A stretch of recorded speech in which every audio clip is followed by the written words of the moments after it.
Thanksgiving Day. The house smelled of roasting turkey and cinnamon. Laughter bounced off the walls like music notes as my son Michael and his wife Rebecca hosted their first holiday in their new suburban home. Then Rebecca touched my shoulder, her smile tight as she leaned in. "Eleanor, we need to talk about your room. We're thinking of converting it to storage after the holidays." I felt my heart stop.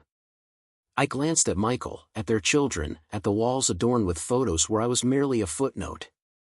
"I understand," I said. "I'll pack my bags tonight." Before we jump back in, tell us where you're tuning in from, and if this story touches you, make sure you're subscribed, because tomorrow, I've saved something extra special for you. Just like that, the warmth in the room collapsed. No one moved. No one spoke. And in that moment, I knew something had shifted forever. My name is Eleanor Winters. This is the story of how, at 72, I was asked to leave the home I thought would be my final sanctuary, and how that request became the unexpected beginning of the most extraordinary chapter of my life. I watched Michael's face as he registered what his wife had said.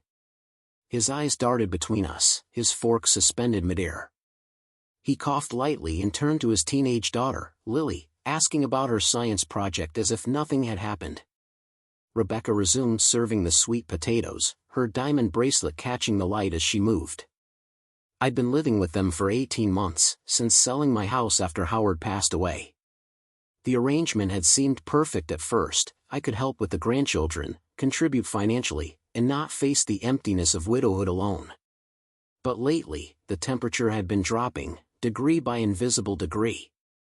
"Grandma, can you pass the gravy?" asked 10-year-old Jake, oblivious to the tension. I handed him the porcelain boat, my hands steady despite the earthquake happening inside me. Years of teaching kindergarten had taught me how to keep composure when everything was falling apart. "So good," Jake said, drowning his turkey in brown liquid. "You make the best gravy, Grandma." Rebecca's smile tightened. "Actually, I made the gravy this year." "But Grandma's recipe, of course." I nodded, though it wasn't my recipe at all. Mine used sherry and fresh herbs. This one came from a packet. But I'd learned months ago that corrections were unwelcome, interpreted as criticism rather than clarification. The conversation moved on to holiday plans, winter break activities, the promotion Michael was hoping for. I participated with appropriate nods and comments, a lifetime of social graces carrying me through. Inside, I was already packing, already leaving, already gone. After dinner, as everyone scattered to different corners of the house, Michael and Jake to watch football, Lily to her phone, Rebecca's parents to the guest room they always occupied during visits, I slipped outside onto the back porch. The November air bit through my cardigan, but I welcomed the sharp clarity of it. Preparing and narrating this story took us a lot of time, so if you are enjoying it, subscribe to our channel, it means a lot to us. Now back to the story. The wooden swing Howard had built for Michael 30 years ago still hung from the old oak tree. In their previous house, before this upgrade to the prestigious Oakwood neighborhood, I'd spent countless evenings on that swing with my grandchildren, telling stories as fireflies dotted the dusk. Now it sat unused, a relic from another time. The sliding door opened behind me.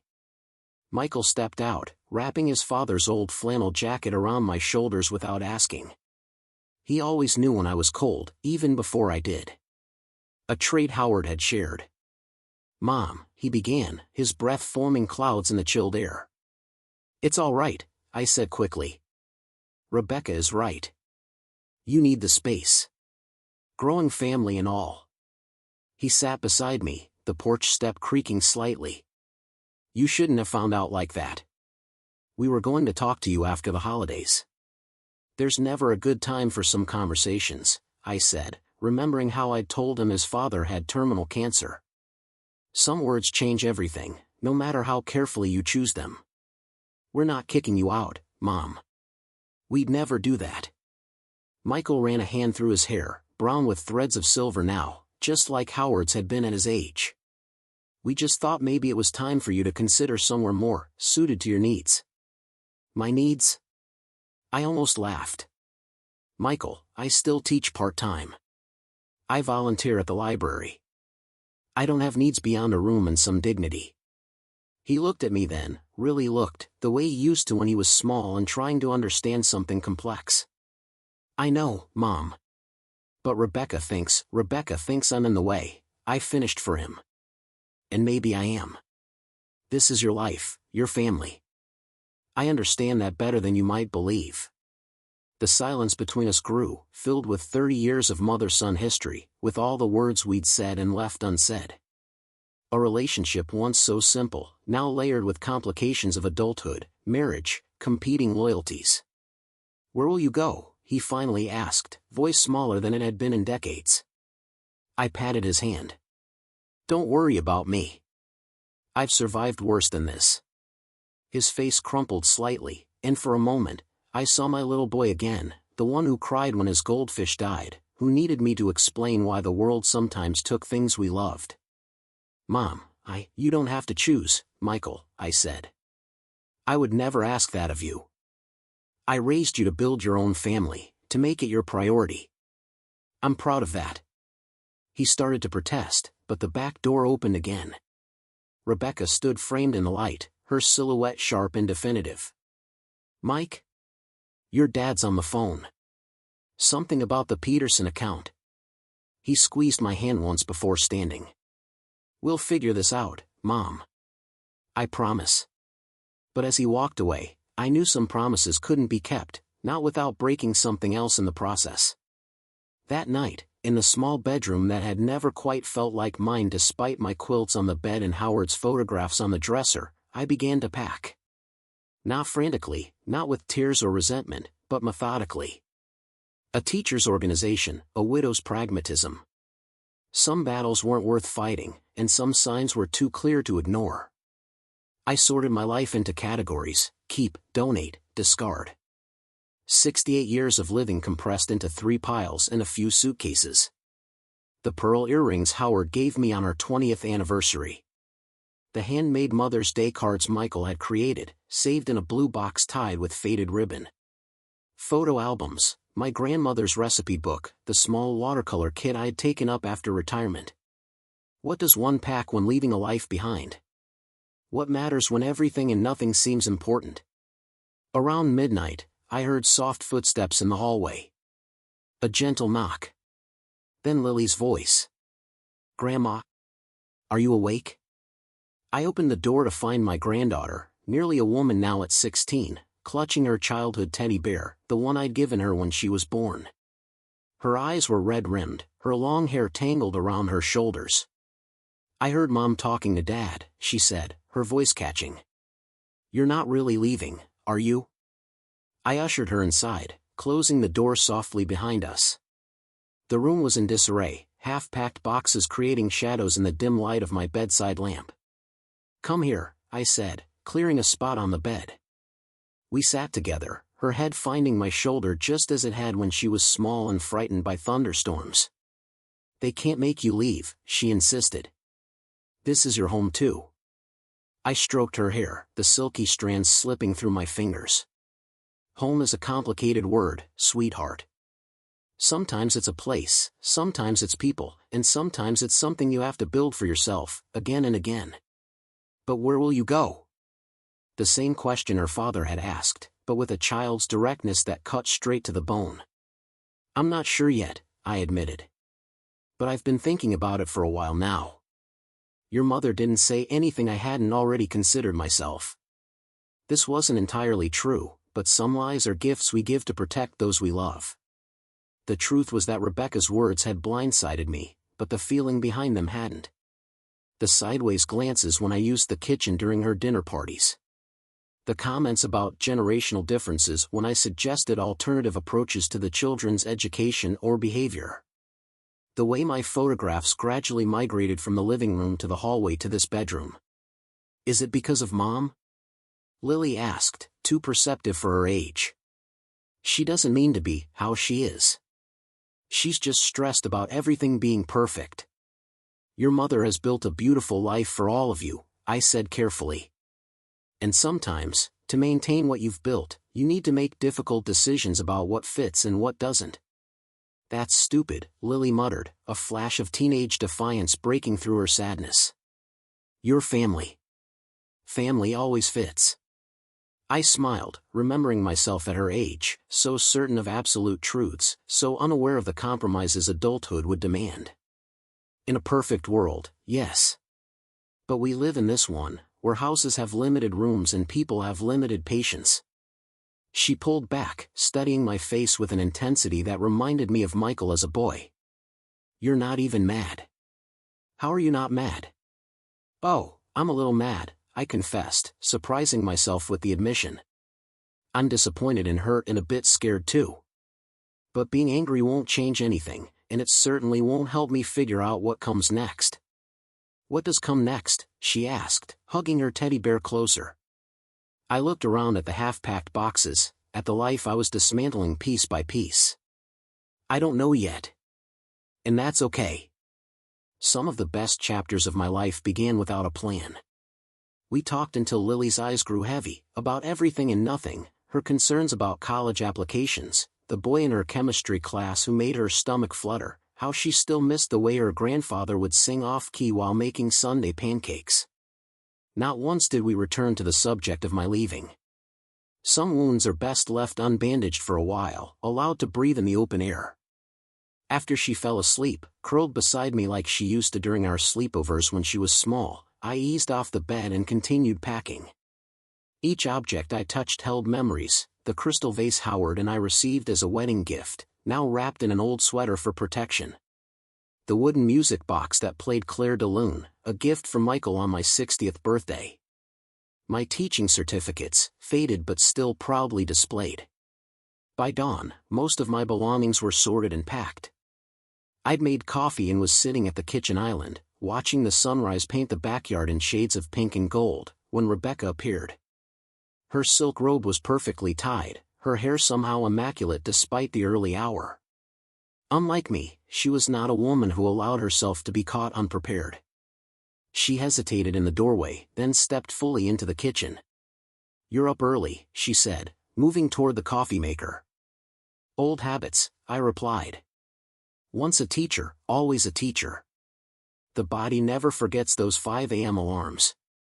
She poured herself a cup, adding the precise amount of cream she always used. 2 tablespoons, no more, no less. Rebecca was a woman who valued precision in all things. Eleanor, she began, then paused, seeming to gather herself. About yesterday. I should have approached the subject differently. I nodded, accepting this almost apology for what it was. We both could have handled things better. She looked out the window, avoiding my gaze. I noticed you've been packing. Yes. You don't have to leave immediately, she said, her tone suggesting she was being enormously generous. We were thinking after New Year's would be appropriate. Give everyone time to adjust to the idea. I took a sip of my coffee, letting the bitter warmth spread through me. That's kind of you, but I think a clean break is better. I've called my friend Martha. She has a guest house I can use until I figure out something more permanent. Rebecca's relief was palpable, though she tried to mask it with concern. If you're sure. We just want what's best for everyone. Of course, I agreed, though we both knew everyone didn't include me. Not really. The kitchen began to fill with morning light, highlighting the granite countertops Rebecca had selected after 3 months of deliberation, the copper pots hanging in perfect alignment above the island, the fresh flowers always present in the crystal vase by the window. A beautiful kitchen, designed for appearances rather than comfort, much like the rest of this house. Much like Rebecca herself. Will you tell Michael, or should I? She asked, breaking the silence. I'll talk to him, I said. And the children. She nodded, then hesitated. Eleanor, I hope you know this isn't personal. I almost laughed at that. What could be more personal than being asked to leave your family home? Than being deemed unnecessary, inconvenient, excess? But I simply smiled, the same smile I'd used with difficult parents during 30 years of parent-teacher conferences. Of course not, I said. It's just life, moving forward as it should. Rebecca seemed satisfied with this response, perhaps even believing I meant it. She finished her coffee and rinsed the cup meticulously before placing it in the dishwasher at precisely the right angle. I should get everyone up. We're meeting my sister for brunch at 11. After she left, I remained at the island, listening to the house wake up, water running through pipes, footsteps overhead, the distant sound of Jake arguing about having to wear a collared shirt. Normal family sounds that I would soon experience only as a visitor, if at all. My phone buzzed with a text from Martha. Guest house is yours as long as you need. Key under blue pot. Come anytime. Love you, old friend. Martha and I had taught together for 25 years, sharing classroom supplies, student concerns, and the occasional bottle of wine after particularly challenging parent conferences. When Howard died, she had been my anchor, showing up with groceries and quiet companionship when others had drifted away, uncomfortable with my grief. I texted back a simple thank you and felt something shift inside me, not quite hope, but perhaps its shy, uncertain cousin. A possibility. A door cracking open just as another closed. Later that morning, as Rebecca and the children prepared for their brunch outing, I asked Michael for a moment alone. We sat in his home office, a space designed to impress clients rather than inspire work, all dark wood and leather, with degrees and awards prominently displayed. I found a place to stay, I said without preamble. Martha's guest house. I'll be leaving today.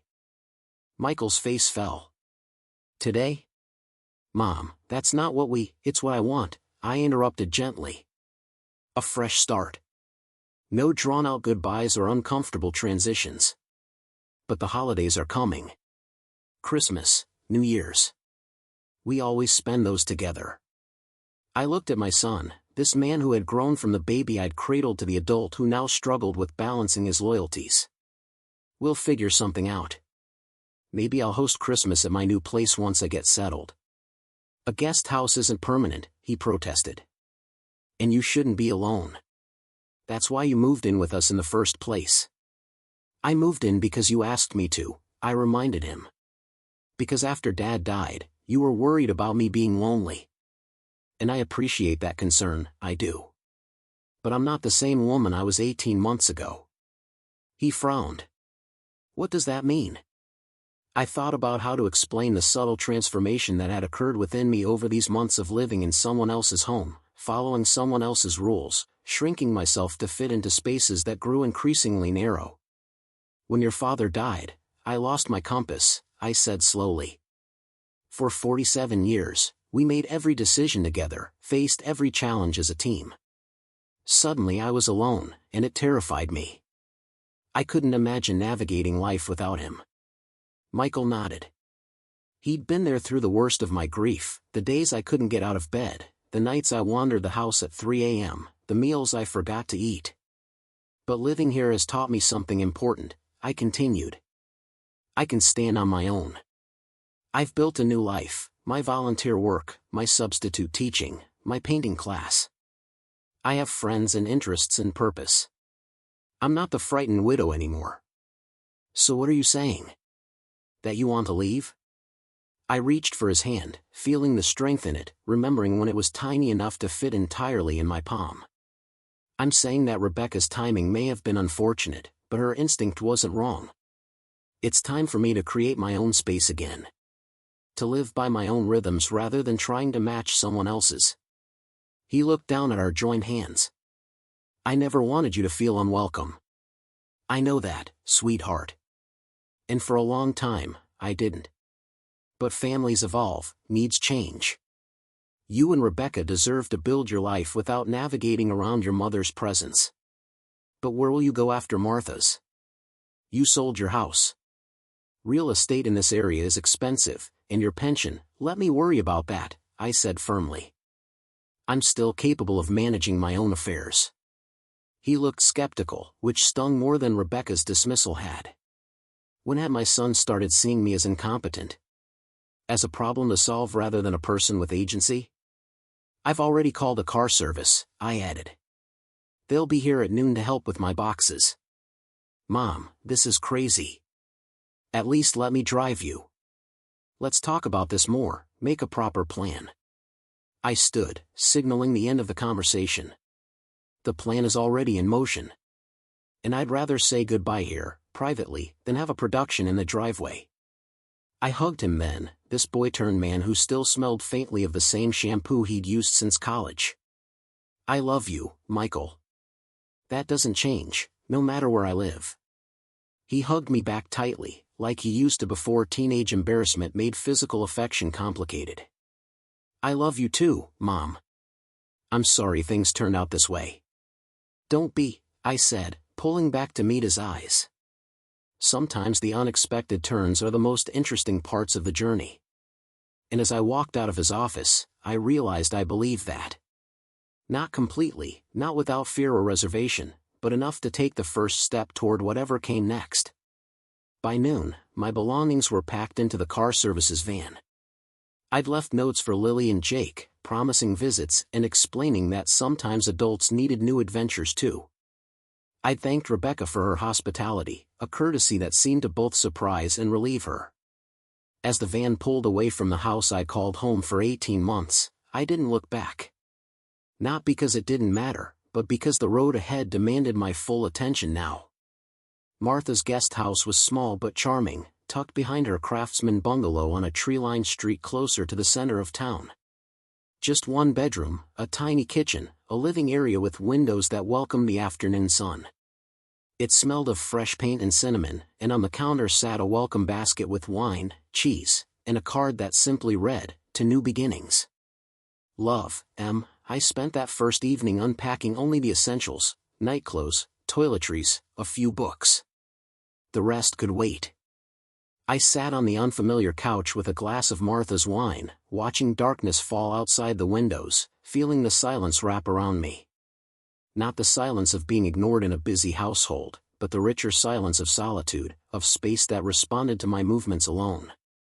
For the first time since Thanksgiving dinner, since Rebecca's casual demolition of my sense of security, I allowed myself to cry.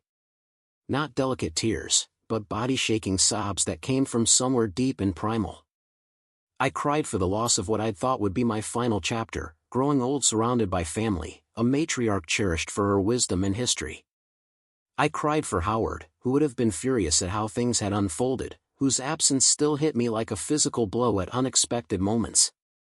Most of all, I cried for myself, not the teacher or mother or widow, but the woman who at 72 found herself starting over yet again, terrified and exhilarated in equal measure. When the tears finally subsided, I washed my face with cold water, put on the kettle for tea, and opened my laptop. If I was truly beginning again, I needed a plan. Martha's generosity gave me breathing room, but not a future.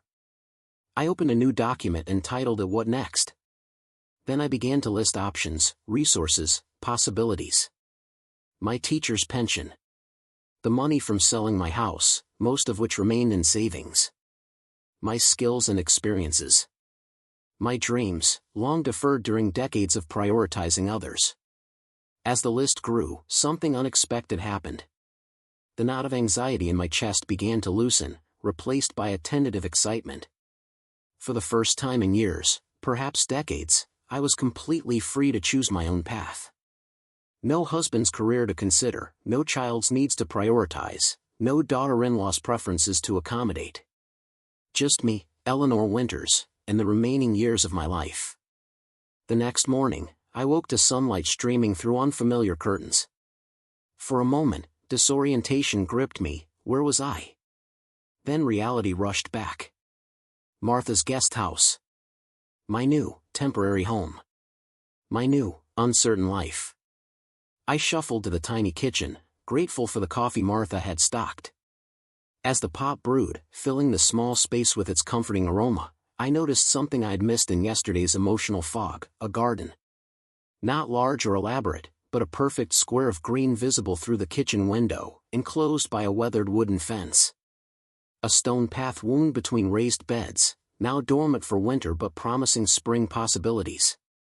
The sight stirred something in me. I'd always loved gardening but had abandoned it after moving in with Michael and Rebecca.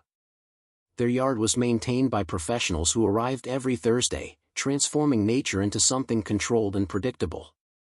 My phone buzzed with texts, one from Lily asking when she could visit, another from Michael checking if I'd settled in, a third from Martha inviting me for dinner.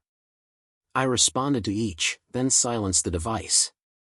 This morning belonged to me alone. After breakfast, I bundled up against the December chill and ventured outside. The garden was more charming up close, weathered ceramic pots clustered near a small shed, a bird bath positioned to catch morning light, a bench nestled against the fence where western sun would warm it in late afternoon. "What do you think?" Martha's voice came from behind me.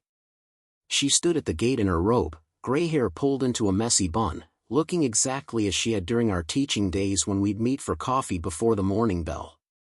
"It's lovely," I said honestly. "Howard helped build those beds, you know." She joined me on the path. "The summer before he got sick. Said you'd been talking about wanting to grow vegetables again." The memory hit me with unexpected force, Howard in his old jeans and flannel shirt, consulting with Martha about drainage and sun exposure, planting a garden I never got to plant because cancer arrived instead, swift and merciless. "I'd forgotten," I admitted. Martha squeezed my arm. "He didn't. Said it would be your retirement project together." I looked at the empty beds with new eyes. Not just soil and wood, but a promise. A dream Howard had held for us that I'd abandoned in my grief. "The soil's still good," Martha continued. "Might need some compost come spring, but it's all ready whenever you are." "I don't know how long I'll be here," I reminded her. She shrugged. "Gardens don't ask for forever. They just ask for now." That simple wisdom followed me through the day as I continued unpacking, arranging the guest house into something that felt like mine. I placed Howard's photographs where I could see them from my favorite chair. I hung the small watercolor landscapes I had painted in my community art class.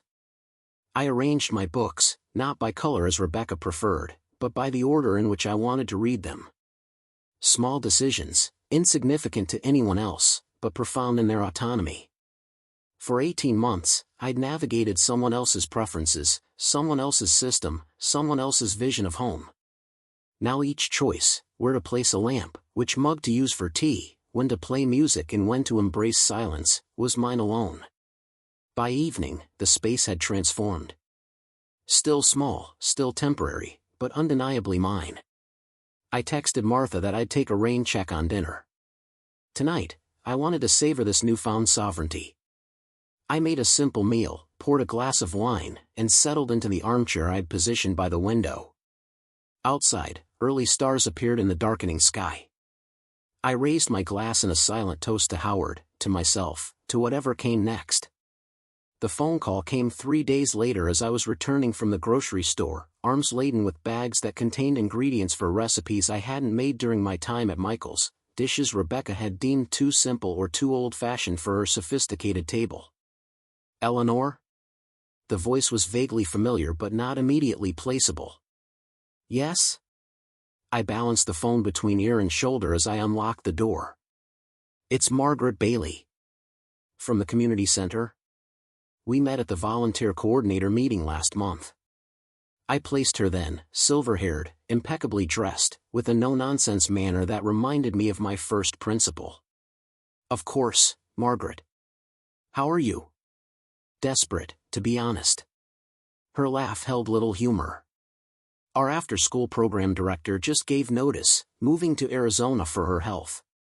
We need someone to take over until we can hire a replacement. Janet mentioned you have an education background."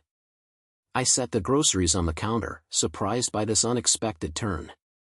"I taught kindergarten for 30 years, yes. But I've been retired for almost 10. "Perfect," Margaret declared as if I'd just confirmed my qualifications rather than questioning them. "You understand children, you know how to manage groups, and most importantly, you're available. Unless I'm mistaken?" I paused, considering my schedule, which until Thanksgiving had been carefully arranged around Michael's family's needs and Rebecca's social calendar. "I suppose I am available." "Wonderful.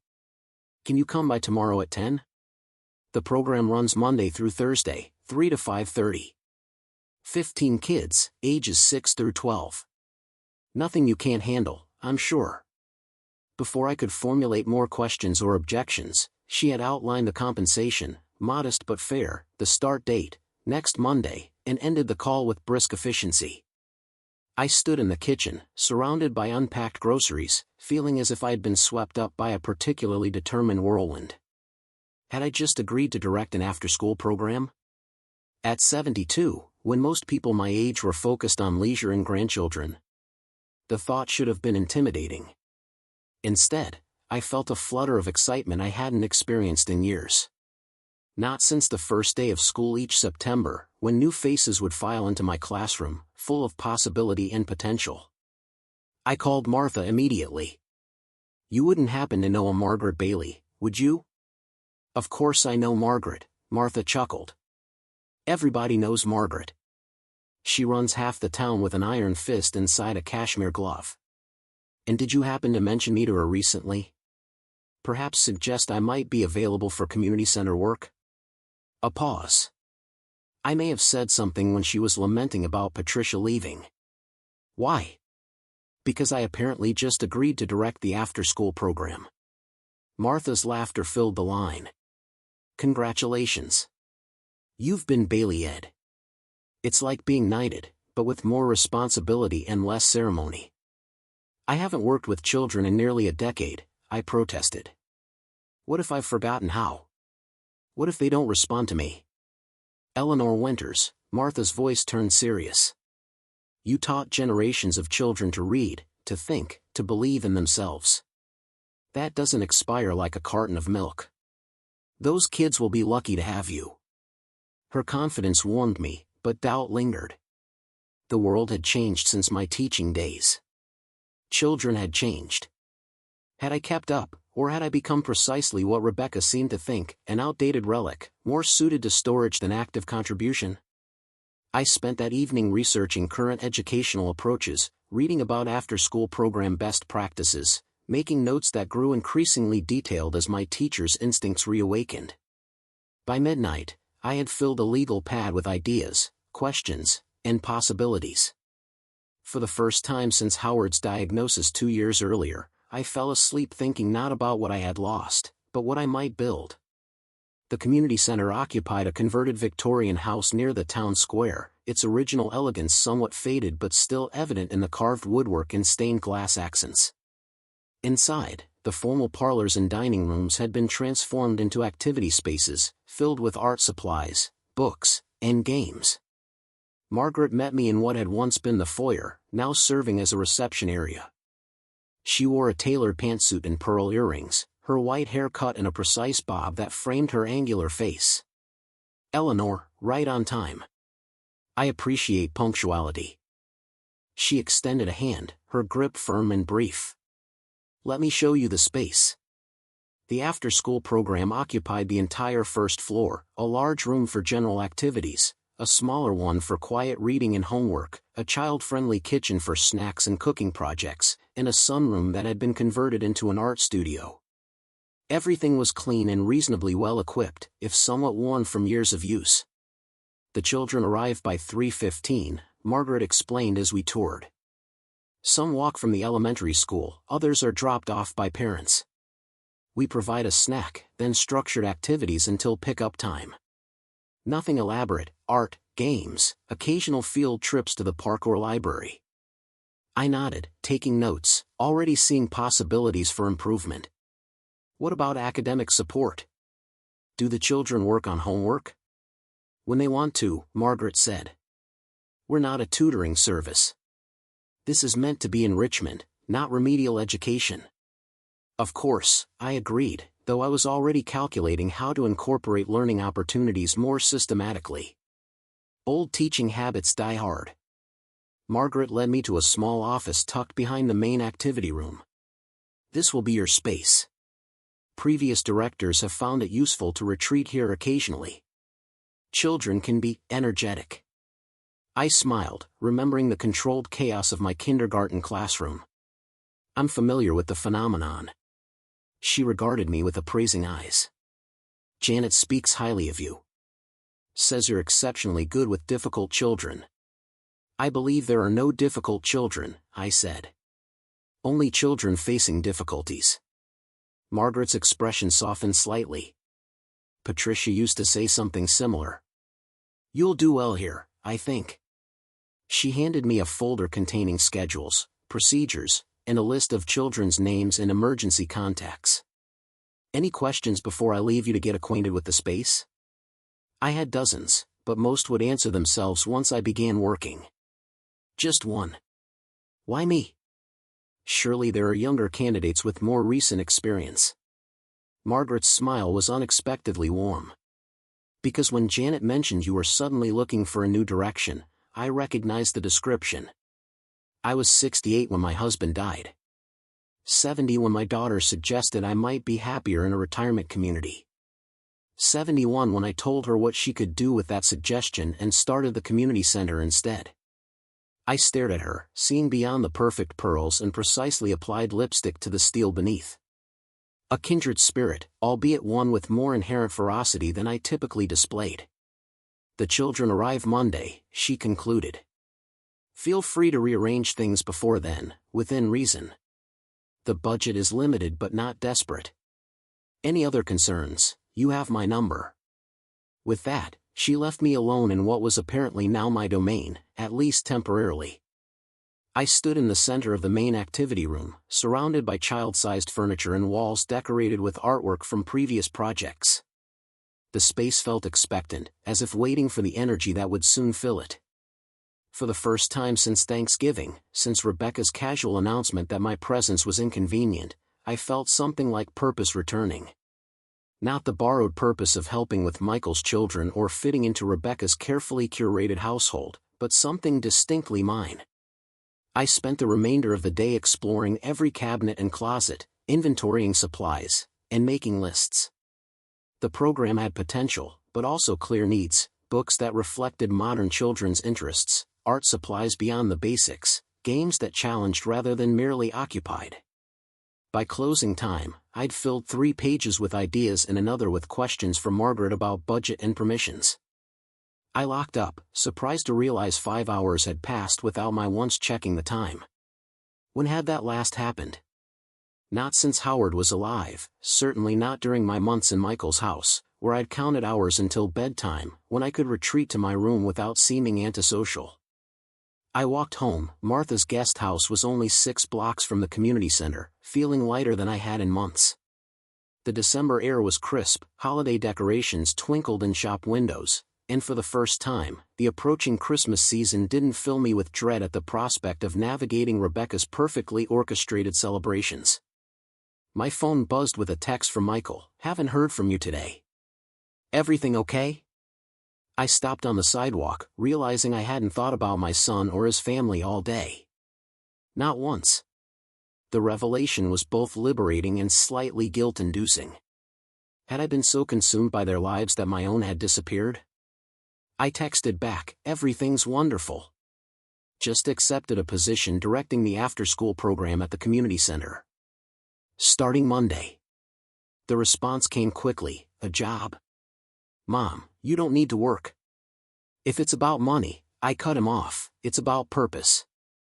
I'll call this weekend to tell you all about it. Love you. Then I silenced my phone and continued walking, quickening my pace as ideas for the program continued to bubble up. By the time I reached the guest house, I had mentally redecorated the main activity room, planned the first week's projects, and decided to introduce a daily reading circle with books that addressed emotions and change. Martha was waiting on her back porch, 2 glasses of wine already poured. Congratulations, Program Director Winters, she called as I approached. Margaret called me immediately after meeting with you. Says you're exactly what they need. I joined her, accepting the wine gratefully. I haven't worked with children in years. What if I'm completely out of touch? What if you're exactly what those kids need right now? Martha countered. Someone with perspective, patience, and nothing to prove? Someone who sees them as people, not problems or projects. I considered this as we sipped our wine, watching the sunset paint the sky in dramatic oranges and purples. I think I've been invisible for so long that I forgot I had anything to offer, I admitted finally. Martha's eyes, sharp behind her reading glasses, fixed on me. You were never invisible, Eleanor. Just overlooked by people too busy with their own reflections to see clearly. The weekend passed in a flurry of preparation. I shopped for supplies using the modest budget Margaret had approved, ordered books from the local bookstore, and created welcome packets for each child with personalized notes based on the brief profiles Patricia had left. Lily called Saturday evening, her voice a mixture of excitement and concern. Mom says you got a job? With kids? An after-school program, I confirmed. 15 children who need somewhere safe and engaging to be while their parents work. But Grandma, she protested, you're supposed to be retired. Taking it easy. I smiled at the echo of her father's concern. Sweetheart, I'm 72, not 92. My mind works, my body works, and now I have a chance to use both for something meaningful. I just don't want you getting tired or stressed, she persisted. Especially after. She trailed off, but I knew she meant after being asked to leave their home, after the upheaval of the past week. Lily, I said gently, what would stress me is sitting alone all day with nothing to do but think about what I've lost. This program is a gift, a chance to create something new when I thought those days were behind me. She was quiet for a moment, then said in a small voice, I miss you. I miss you too. Why don't you come visit next weekend? You can see my new place and help at the community center if you'd like. Her enthusiasm returned immediately. Really? Mom would let me? I'll talk to your parents, I promised, though the thought of negotiating with Rebecca made my stomach tighten. But you're 16. Old enough for a weekend with your grandmother. By the time Monday arrived, I was equal parts nervous and exhilarated. I arrived at the community center 2 hours early to make final preparations, arranging the welcome table, setting out the first day's art project materials, preparing a snack that was healthier than the packaged cookies Patricia had apparently relied on. At precisely 3:15, the first children began to arrive. They came in waves, the walkers from school first, then those dropped off by parents or caregivers. Some bounded in with energy to spare, others dragged their feet, clearly tired from a full day of structured learning. Some greeted me with immediate curiosity, others with wary assessment. All of them, I noted, seemed surprised by the changes to their familiar space, the rearranged furniture creating distinct activity zones, the new books displayed invitingly, the art table set with materials for creating personal nameplates. Who are you? Demanded a small girl with glasses too big for her face and a scowl that suggested habitual disappointment. I'm Ms. Eleanor, I said, kneeling to her level despite my creaky knees. I'll be your new program director while Miss Patricia is away. Forever, she asked, suspicion evident. For now, I answered honestly. And you are? Zoe, she said, crossing her arms. I liked Miss Patricia. I nodded. I'm sure you did. She sounds wonderful. I'm not here to replace her, just to continue the good work she started. Zoe considered this, then pointed to the art table. What are those for? Nameplates, I explained.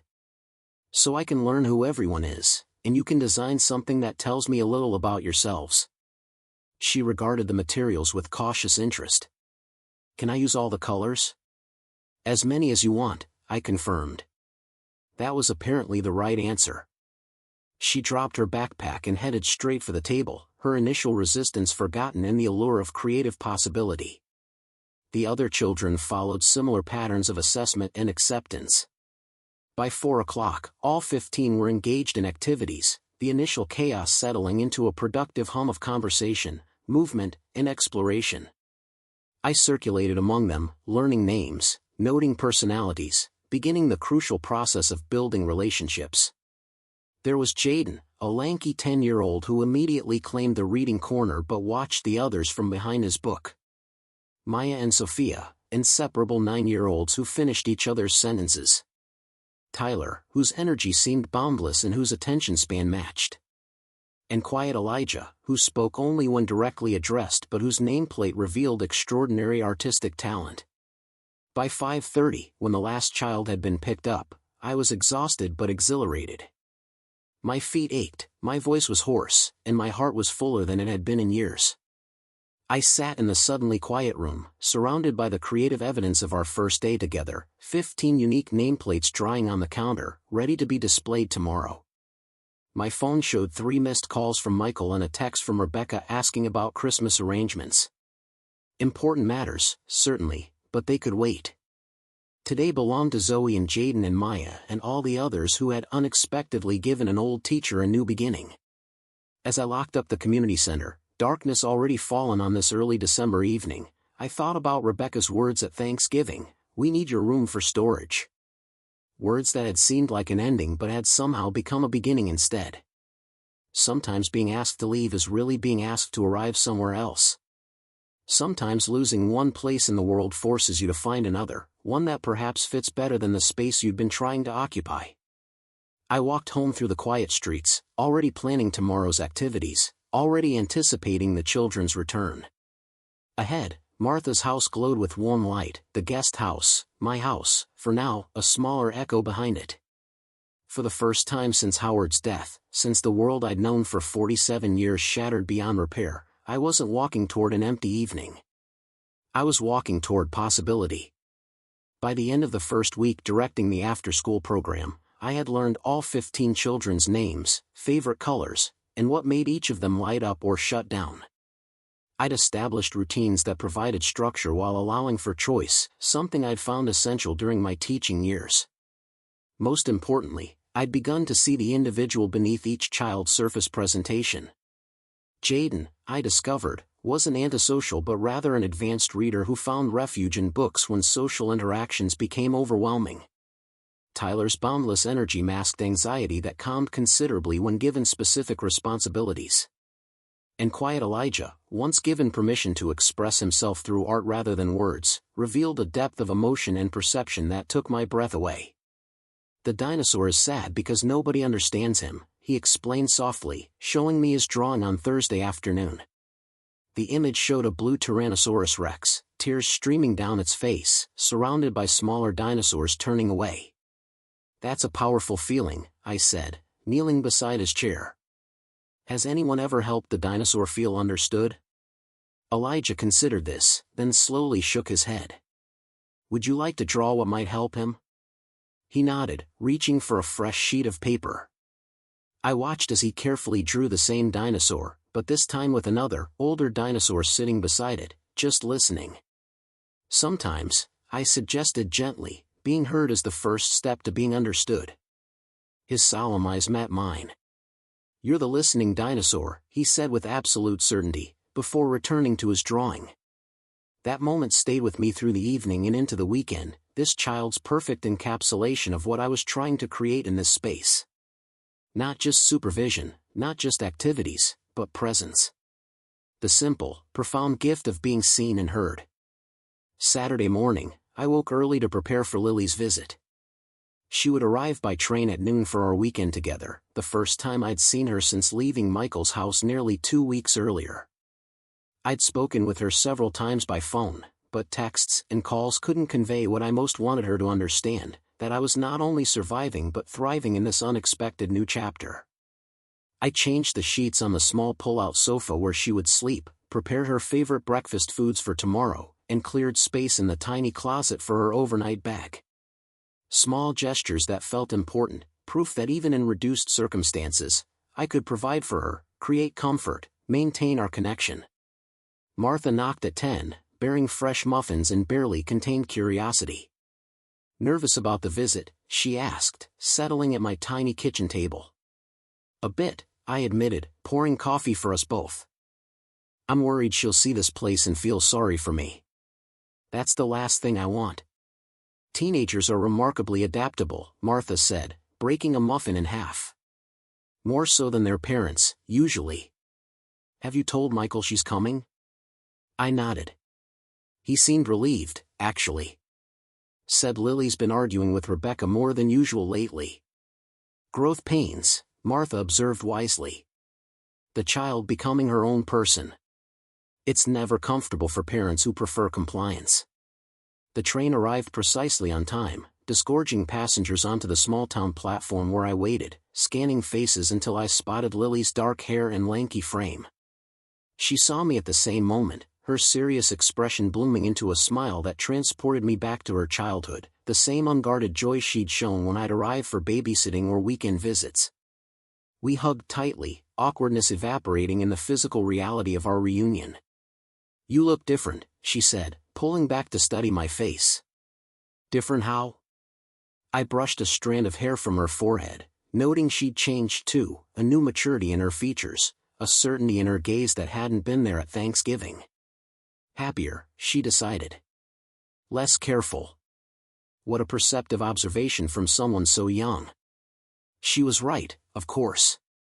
In Michael's house, I'd become increasingly cautious, monitoring my words, my movements, my very presence to minimize friction with Rebecca. Now, I moved through the world more freely, making choices without first calculating their impact on someone else's sensibilities. "Come see my new place," I said, taking her overnight bag.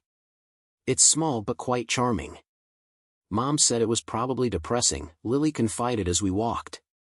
"She told Dad you must be devastated but too proud to admit it." I laughed, surprising us both. "Your mother has never understood me." "Not even a little bit." Lily's eyes widened at this frank assessment. In Michael's house, I'd never spoken directly about Rebecca, careful to model respect even when it wasn't reciprocated. Another invisible constraint I'd shed without fully realizing it. "Is that why you didn't fight harder to stay?" she asked. I considered this as we walked through town, past the community center where I'd hung the children's artwork in the windows, past the bookstore where I'd ordered supplies, past the cafe where Margaret and I had met yesterday to discuss program expansion possibilities. "Fighting to stay somewhere you're not wanted is rarely worth the cost," I said finally. "Especially when leaving opens doors you never knew existed." At the guest house, Lily explored with unconcealed curiosity, examining everything from the tiny kitchen to the garden visible through the window. "It's so, she declared, running her hand along the bookshelf I'd arranged by subject rather than color. "Nothing is just for show." "Unlike your mother's house?" The words slipped out before I could censor them. Lily didn't seem offended. "Everything there is for appearances. Even me, sometimes." That landed like a stone in still water, rippling outward with implications. "What do you mean?" She shrugged, suddenly looking younger than her 16 years. "Mom has this vision of the perfect daughter. Straight-A student, tennis champion, future Ivy League material. When I don't match the vision, she gets disappointed." "And your father?" "Dad tries to mediate. Keep the peace." Her voice held more understanding than resentment. "He's caught in the middle a lot. Just as he had been between Rebecca and me." A peacemaker by nature, Michael had always sought harmony, sometimes at the expense of confronting necessary truths. I wondered how much that tendency had cost him over the years. "Anyway," Lily continued, brightening, "tell me about your job. Dad said you're working with little kids again." I described the after-school program, the children, the projects we'd begun in just one short week. Lily listened with genuine interest, asking questions that revealed her own empathy for children like Elijah and Zoe. "Could I help on Monday?" she asked eagerly. "I don't have to catch the train back until evening." "I'd love that," I said, touched by her enthusiasm. "Several of the children are interested in the high school theater program. You could tell them about your experiences." We spent the remainder of the day exploring my new neighborhood, the small shops I'd discovered, the park where I sometimes sat to read, the community garden where Martha had introduced me to other members who shared my interest in growing vegetables come spring. Simple pleasures that had been absent from my life in Michael's suburban enclave, where privacy was valued above community and appearances above authenticity. That evening, we made dinner together in the tiny kitchen, bumping elbows and laughing as we navigated the limited counter space. Lily told me about school, her friends, her hopes for college still 2 years away. I shared stories about the after-school program, about Martha's friendship, about the garden I hoped to plant. Neither of us mentioned Rebecca or the circumstances that had led to my departure. The subject hung between us, acknowledged but not explored. perhaps that conversation would come later.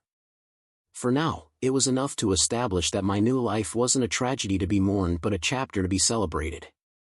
As we washed dishes together, something Rebecca never allowed, preferring the dishwasher's precision to human effort, Lily asked quietly, "Are you really okay, Grandma?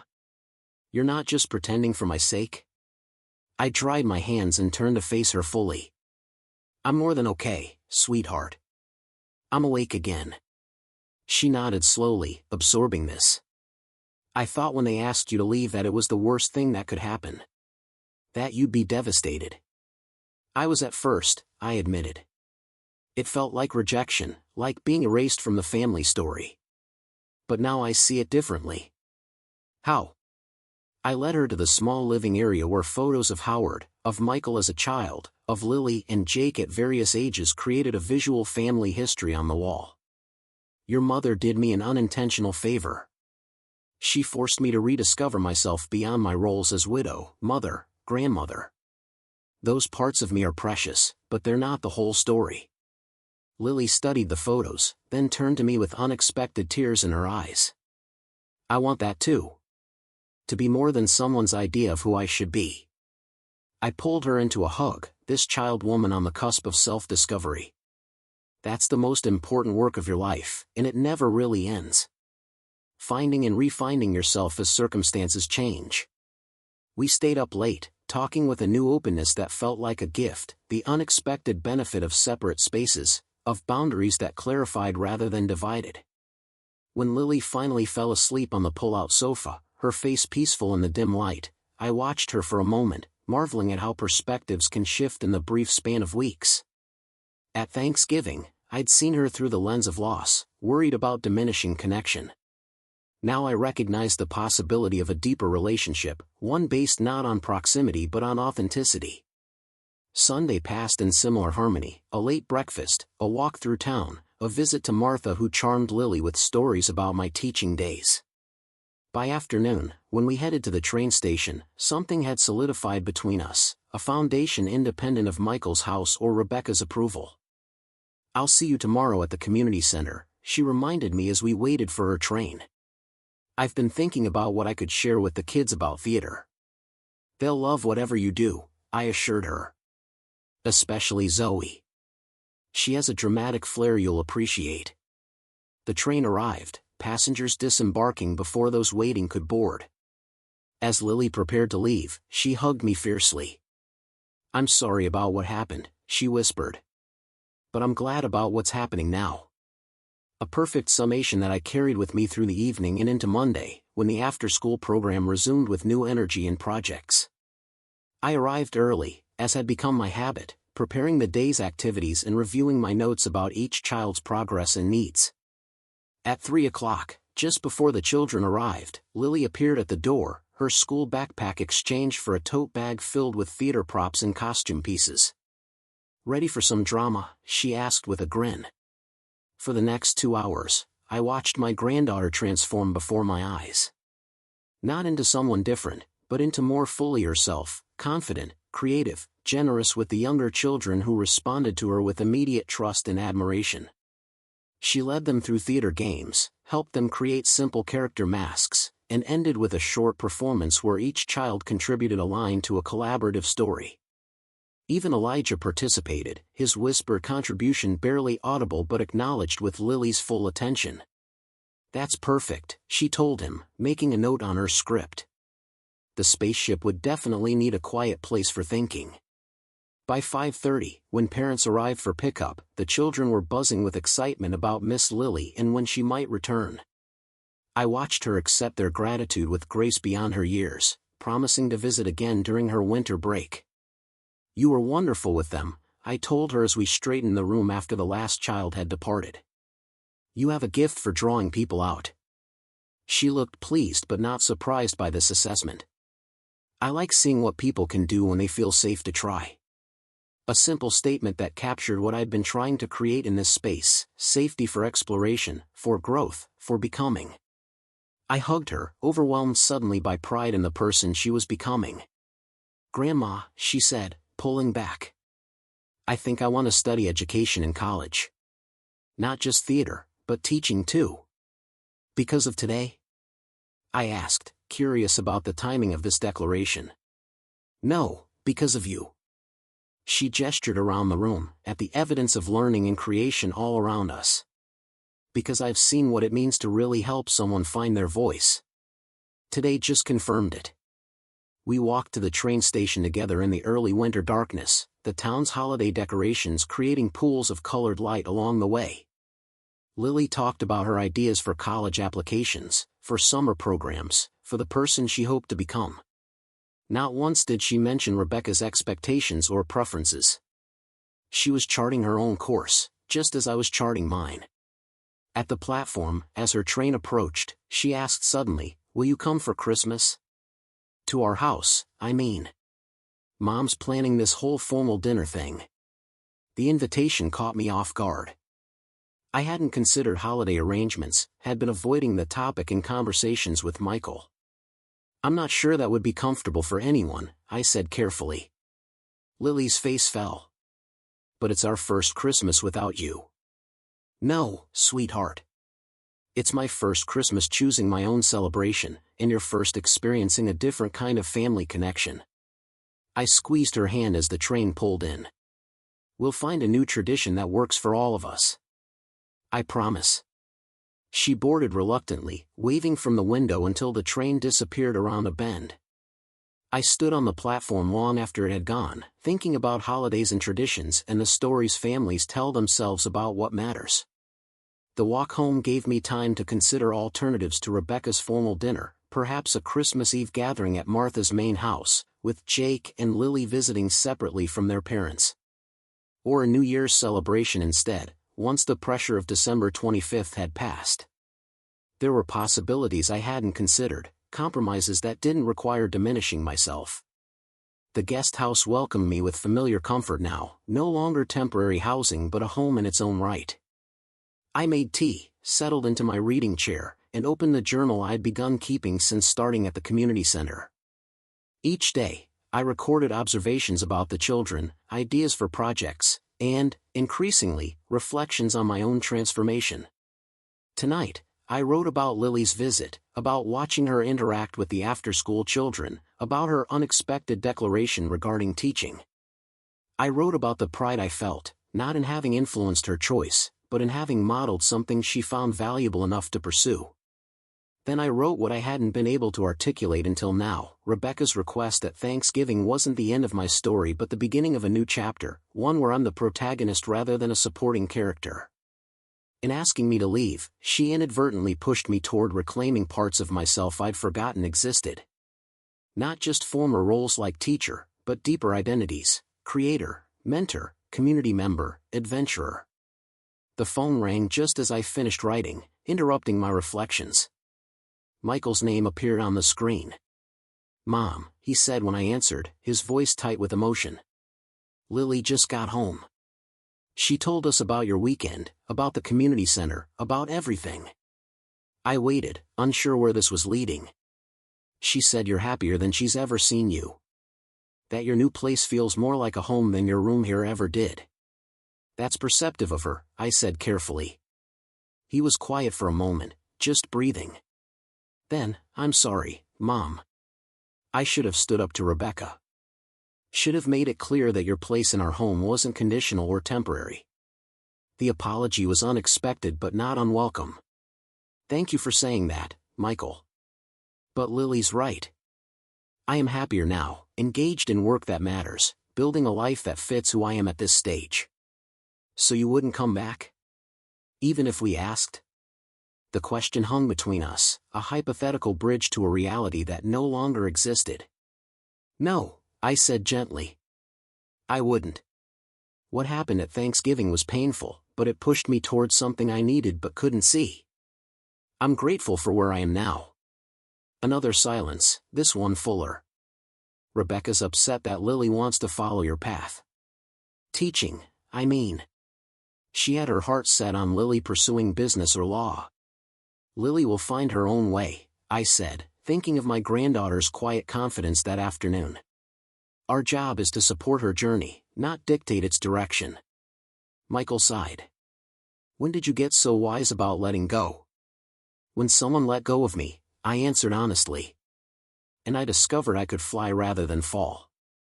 After we hung up, I returned to my journal, adding a final thought: the greatest gift we can give those we love is permission to become their fullest selves, even when that becoming takes them in unexpected directions. Perhaps especially then. Outside, snow had begun to fall, the first real accumulation of the season, transforming the garden into a blank canvas waiting for spring's imagination. I watched the flakes dance in the porch light, each one unique, each one part of a greater pattern emerging flake by flake, choice by choice, day by day. Tomorrow, the after-school children would arrive full of excitement about the snow, about Lily's visit, about the approaching holidays. Zoe would demand we make paper snowflakes, but not the boring kind. Tyler would need extra movement activities to channel his winter energy. Elijah might draw another dinosaur, perhaps one who had found his place in a world that previously misunderstood him. And I would be there, not as someone's mother or grandmother or widow, but as Miss Eleanor, the listening dinosaur who helped make a space where everyone, including herself, could grow toward the light. December slipped by in a flurry of activity at the community center. As Christmas approached, I found myself busier than I'd been in years, planning holiday projects for the after-school program, helping Margaret organize a community dinner for those without family nearby, and transforming the guest house into a space that reflected my reawakened sense of self. The question of Christmas Day remained unresolved. Michael called several times, each conversation a careful dance around Rebecca's formal dinner invitation. I sensed his torn loyalties, wanting me included but anxious about the tension my presence might create. Maybe we could do something Christmas Eve instead, he suggested during one call. Just you, me, and the kids. We could come to you. The proposal was well-intentioned but impractical. The guest house could barely accommodate 3 people comfortably, let alone 4. Why don't we try something completely different this year? I countered. Break with tradition entirely. Like what? He sounded both intrigued and wary. I hadn't planned beyond the concept, but an idea formed as I spoke. What if we volunteered together at the community dinner? All of us, including Rebecca if she's willing. Giving rather than just receiving might shift the energy. Silence followed, long enough that I thought we'd been disconnected. Then, I'll talk to Rebecca. But I think Jake and Lily would love it.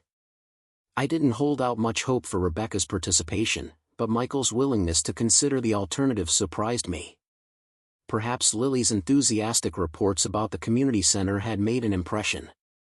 The next day at the after-school program, I introduced the children to our December service project, creating personalized place settings for the community dinner. Each child would design and decorate placemats, name cards, and small gift packages for 4 dinner guests. Who are we making these for? Asked Zoe, already reaching for the glitter despite my unspoken reservations. At 6, her enthusiasm for sparkle far exceeded her ability to contain it. People who might be alone for Christmas, I explained, gently redirecting the glitter pot to a covered work area. So they know someone was thinking specifically about them. Tyler, perpetually in motion, paused briefly. Like old people whose kids live far away. Sometimes, I agreed. Or people who don't have families, or whose families can't be together this year for different reasons. Elijah, who had spoken more in the past weeks but still preferred communication through art, looked up from his drawing. Like you, he asked softly. The question caught me off guard. Children's perception often cuts through adult pretense, seeing truths we try to cushion or conceal. Not exactly, I said, choosing honesty over deflection. I have family, but we're finding new ways to celebrate together this year. Different doesn't always mean worse. He nodded solemnly, returning to his drawing, a colorful scene of diverse creatures gathered around a table laden with food. Everyone belongs somewhere, he murmured, more to himself than to me. His wisdom followed me through the afternoon and into the evening as I continued preparations for both the dinner and my own holiday plans. Martha had invited me to join her family's Christmas morning breakfast, a tradition that included her 2 daughters and their families visiting from neighboring states. I'd accepted gratefully, touched by the easy way she expanded her circle to include me. A week before Christmas, an unexpected visitor arrived at the community center just as the after-school program was ending. I was helping the last few children with their coats when I looked up to find Rebecca standing in the doorway, elegantly out of place in her camel hair coat and designer boots. "Rebecca," I said, surprised by both her presence and my own lack of anxiety at seeing her. "This is unexpected." Her gaze swept the room, taking in the children's artwork displayed on walls, the organized chaos of project materials, the comfortable seating areas designed for different activities. Something like confusion crossed her face, as if the reality before her didn't match whatever she'd anticipated. "Lily talks about this place constantly," she said, her tone neutral but not hostile. "I wanted to see it for myself." I finished helping a small boy zip his coat, sent him off to his waiting father, then turned back to my former daughter-in-law. "Would you like the tour?" She nodded, removing her gloves but not her coat, as if uncertain how long she planned to stay. I showed her the main activity room, the reading nook, the art studio, explaining our daily routines and the philosophy behind the program's structure. "The children have so much structured learning during school hours," I explained. "Here, we focus on choice within boundaries, creativity, social connection, the developmental needs that standardized education often can't address." Rebecca followed silently, observing everything with an appraiser's eye. In the art studio, she paused before Elijah's latest drawing, the one with diverse creatures sharing a meal. "A child did this?" she asked, genuine surprise in her voice. "Elijah. He's 9 and speaks very little but communicates beautifully through his art." She studied the drawing more closely. "It's remarkably sophisticated in composition. The use of color, the perspective." She trailed off, then added, "I studied art history before business school." This was new information. In 18 months of living in her home, I'd never heard Rebecca mention any interest in art beyond its value as decoration or investment. "I didn't know that," I said, wondering what other aspects of herself she kept carefully contained, what passions had been set aside in pursuit of the perfect life she'd constructed. "It wasn't practical," she said simply, moving away from the drawing. "My parents were clear about expectations." Something shifted in my perception of her, not forgiveness exactly, but understanding. How much of Rebecca's rigidity, her insistence on appearances and achievement, stemmed from similar expectations placed on her? How much of her discomfort with me had been fear that my presence threatened the carefully maintained facade she'd built? "Michael mentioned your invitation to volunteer at the community dinner," she said, changing subjects abruptly. "Lily is quite excited about the idea." I nodded, waiting for the objection I assumed would follow. "I've agreed to participate," she continued, surprising me again. "We'll come as a family. All of us." "That's wonderful," I managed, genuinely stunned. "The dinner starts at 1, but volunteers should arrive by 11 to help with setup." She nodded briskly. "We'll be there." "And Eleanor?" She hesitated, seemingly searching for words. I handled the Thanksgiving conversation poorly. "I should have discussed the matter privately with you first, with more consideration for your feelings." It wasn't exactly an apology, but from Rebecca, it represented significant concession. "Thank you for acknowledging that," I said simply. She left shortly after, declining my offer of coffee, already checking her watch as if mentally calculating how this unscheduled detour had impacted her day's timeline. I watched her sleek car pull away, pondering the unexpected visit and what it might signify for our future relationship. That evening, Martha listened to my account over a glass of wine, her expression moving from surprise to thoughtful consideration. "People are complicated," she observed. "Even the ones who seem most one-dimensional." "She studied art history," I said, still processing this revelation. "Can you imagine Rebecca pursuing something so impractical, so subjective?"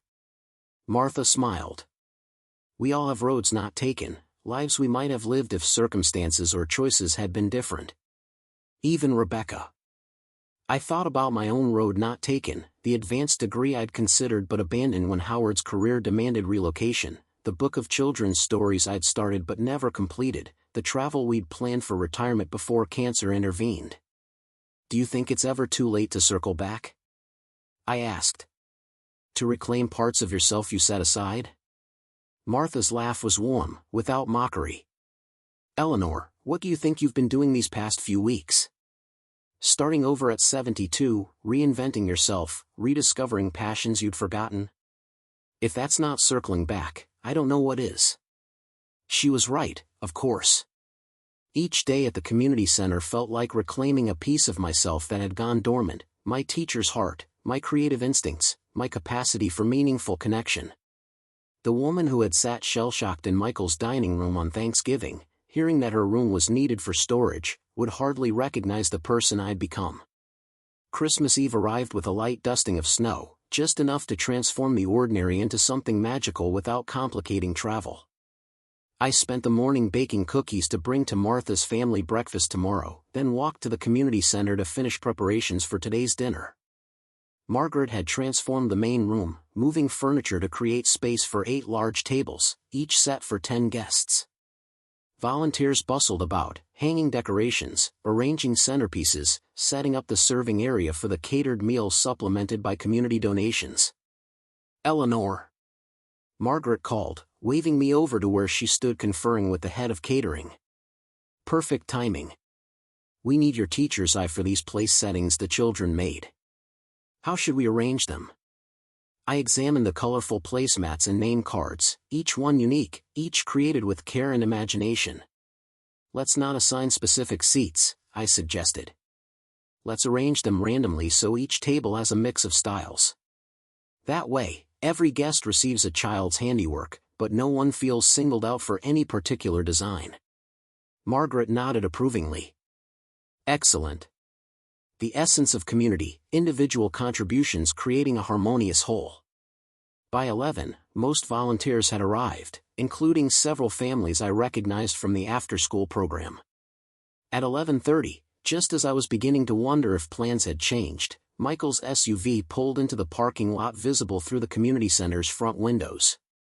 They entered as a unit, Michael, Rebecca, Lily, and Jake, bundled against the cold but looking relaxed, even Rebecca, whose usual perfect appearance had been modified slightly for the occasion. She wore jeans, I noticed with surprise, though they appeared brand new and were paired with an elegant sweater that probably cost more than my entire outfit. Grandma. Jake broke formation first, rushing toward me with the unself-conscious enthusiasm of a 10-year-old. We brought extra cookies. Mom made her special ones with the white chocolate chunks. Rebecca, I noted, didn't correct him or minimize her contribution as she might have in the past. Instead, she handed the beautifully arranged cookie platter to Margaret, introducing herself with a confident handshake. Thank you for including us, she said, her tone genuine. Lily has talked about nothing else for days. Lily, standing nearby, rolled her eyes but didn't contradict her mother. Progress of a sort, I thought, remembering the constant friction Lily had described during her weekend visit. Michael hugged me warmly. Merry Christmas Eve, Mom. Where do you want us? I directed Jake to help with arranging gift bags, sent Lily to assist the head server with final preparations, and assigned Michael and Rebecca to greeting duty, welcoming guests as they arrived and helping them find places at the tables.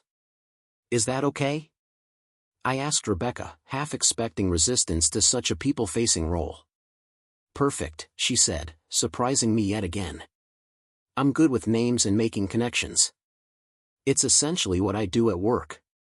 For the next 2 hours, we all moved in the choreography of purposeful activity, setting up, welcoming, serving, conversing.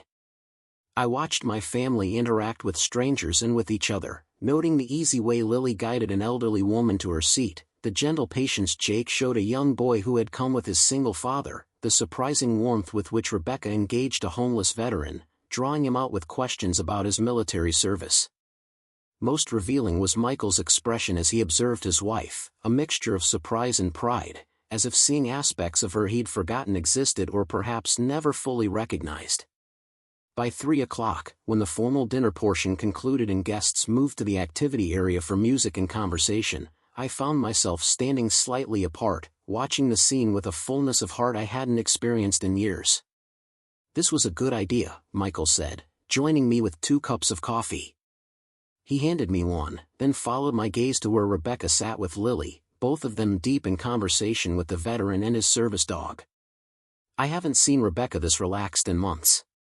"Sometimes we need permission to step outside the lives we've constructed," I observed. "To remember who we are beyond our usual roles and routines." He looked at me thoughtfully. "Is that what happened for you? When you left our house?" I considered the question, its layers and implications. "Not exactly. I didn't leave voluntarily, remember? But yes, being pushed out of the comfort of the familiar, even when that familiar wasn't particularly comfortable, forced me to rediscover parts of myself I'd neglected. To build something new when the old was no longer available. I'm still sorry about how it happened," he said quietly. I touched his arm gently. "I'm not. Not anymore. Sometimes the best gifts come disguised as losses." As the afternoon progressed, I circulated among guests and volunteers, checking on needs, participating in conversations, watching as strangers became temporary community through the simple act of sharing space and purpose. Near the serving area, I overheard Rebecca and Lily in quiet conversation, their heads bent close together in rare harmony. "I didn't know you could bake like that," Lily was saying. "The cookies were amazing." "I used to bake all the time in college," Rebecca replied. "Before internships and career took over. Before I became so focused on the bigger picture that I lost sight of simple pleasures." "You could teach me," Lily suggested tentatively. "If you wanted to." The moment felt private, a fragile bridge being constructed between mother and daughter who had long struggled to find common ground. I moved away, not wanting to intrude on their tentative connection. Later, as guests began to depart and cleanup commenced, I found myself working alongside Rebecca, collecting used tableware and sorting it for washing. "This was a different kind of Christmas Eve," she said, breaking the comfortable silence that had settled between us. "But a good one." "Sometimes different is exactly what we need," I replied, thinking of my conversation with Elijah about my own changed circumstances. She stacked plates with precise movements, her natural efficiency evident even in this unfamiliar task. "I've been thinking about what you've built here, not just the after-school program, but this new life. Starting over couldn't have been easier at this stage." I smiled at her careful avoidance of my age, a subject she'd never been tactful about in the past. The hardest part wasn't starting over. It was letting go of what I thought my life should look like at this point. The expectations I'd internalized about aging, about family, about purpose. She looked up sharply, something like recognition flashing in her eyes. "Expectations can become prisons if we're not careful. Or if we build them from other people's blueprints rather than our own," I added. She nodded slowly, returning to her task with renewed focus. We worked in silence for several minutes before she spoke again.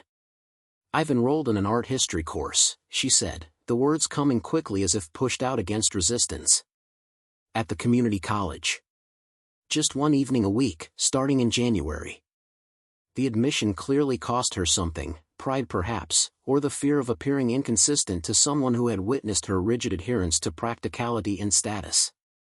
"That's wonderful," I said simply, recognizing the significance of her revelation. Reconnecting with old passions can be surprisingly powerful. "It might be nothing," she cautioned. "Just curiosity, or midlife restlessness. Or it might be the beginning of something important," I countered gently. "Either way, it's worth exploring." She nodded, a small smile softening her usually composed features. In that moment, I saw beyond the perfectly maintained facade to the complex woman beneath, someone shaped by expectations just as I had been, someone possibly finding her own way toward authenticity, albeit by a different path and timeline. By early evening, the community center had been restored to its usual arrangement, leftovers packaged for guests to take home, decorations carefully preserved for next year's celebration. Margaret gathered the volunteers for a final thank you before we dispersed to our respective Christmas Eves. "Today you helped create not just a meal but a memory," she told us, her customary briskness softened by evident emotion. For people who might otherwise have spent the day alone, you provided connection. There's no greater gift. Outside, darkness had fallen, but the town glowed with holiday lights reflecting off the light snow. Michael approached as I was buttoning my coat, Jake and Lily flanking him, Rebecca a few steps behind. We were thinking, he began tentatively, if you don't have plans for tomorrow evening, maybe you'd like to join us for a casual dinner? Nothing formal, just family. I glanced at Rebecca, expecting resistance, but she nodded in agreement. Nothing fancy, she added. Maybe a movie afterward, something everyone enjoys. The invitation was unexpected but welcome, not a return to previous patterns but the possibility of a new configuration, one where I was neither resident nor exile but something in between. A grandmother with her own life who could visit on equal terms, without the strain of conflicting expectations. I'd like that, I said simply. I'm having breakfast with Martha and her family in the morning, but I could come by around 4. Lily's face brightened. Perfect. I can show you my college application essays. I've been working on the one about influential people in my life, and you're a big part of it. Rebecca didn't flinch at this evidence of Lily's expanding circle of influence beyond parental guidance. Another small but significant shift. Bring your pajamas and stay over, Jake suggested eagerly. We can have a sleepover like we used to. Michael and Rebecca exchanged glances, a silent communication I couldn't interpret. Then Rebecca surprised me one final time. That's a lovely idea, Jake, she said, her tone warm but not forced. The guest room is always available. Your room, she corrected herself, meeting my gaze directly. If you'd ever like to use it. The offer hung in the air between us, not a retraction of Thanksgiving's dismissal but an acknowledgement that doors could remain open without permanent residency. That family connection could exist without daily proximity. That relationships could transform rather than terminate. Thank you, I said, accepting the olive branch for what it was. Not tomorrow, I think. But perhaps another time. We parted with hugs, even Rebecca included, though hers was brief and slightly awkward. I watched them drive away, this family that was mine but also distinctly its own entity, evolving in ways I couldn't direct but could appreciate from my new vantage point. The walk back to the guest house gave me time to reflect on the day's unexpected gifts, not material presents but moments of connection, glimpses of authenticity, possibilities for relationships reconfigured rather than abandoned. Martha's lights were on, her porch decorated with a simple wreath and white candles in each window. My own space, no longer temporary housing but genuinely home, welcomed me with the familiar comfort of chosen objects, arranged to please no one but myself. I made tea, wrapped myself in the quilt Howard had given me on our last anniversary, and settled into my reading chair by the window. Outside, snow had begun again, large flakes drifting lazily in the glow of the street lamp. Inside, warmth and stillness and the profound peace that comes from alignment between inner and outer worlds. My phone chimed with a text from Margaret. Patricia called today. Taking a permanent position in Arizona. The after-school director job is yours if you want it. No rush on decision. Merry Christmas. I smiled at the message and its perfect timing. Another door opening, another opportunity to build rather than merely occupy a life that reflected my truest self. On the small table beside me lay the journal I had been keeping since Thanksgiving, its pages chronicling this unexpected journey from displacement to rediscovery. I opened to a blank page and wrote, Christmas Eve, 2023. Today I witnessed my family beginning to evolve beyond rigid roles and expectations. Rebecca taking art history. Lily finding her voice. Michael seeing possibilities beyond surface appearances. Jake maintaining his beautiful openness to joy. I paused, considering what to add about my own evolution, then continued, as for me, I'm no longer defined by loss, of Howard, of my teaching career, of my expected place in my son's home. Instead, I'm shaped by discovery, of new purpose at the community center, of deeper connections with Lily and perhaps in time with Jake, of unexpected understanding with Rebecca, of community with Martha and Margaret and the after-school children. Most importantly, I've discovered that starting over at 72 isn't a diminishment but an expansion. That being asked to leave one place can lead to finding another where you truly belong. That the room someone else designates for storage might actually be the space where you've been storing the best parts of yourself, waiting for the right moment to unpack them. I closed the journal, sat down my pen, and returned to watching the snow transform the ordinary world into something new, one unique flake at a time. Tomorrow would bring Martha's family breakfast, then dinner with Michael's family, both chosen connections rather than obligatory appearances. The day after would bring decisions about Margaret's job offer, about longer-term housing, about the garden I hope to plant come spring. But tonight was for savoring this moment of perfect alignment, this unexpected peace that had emerged from Thanksgiving's painful displacement.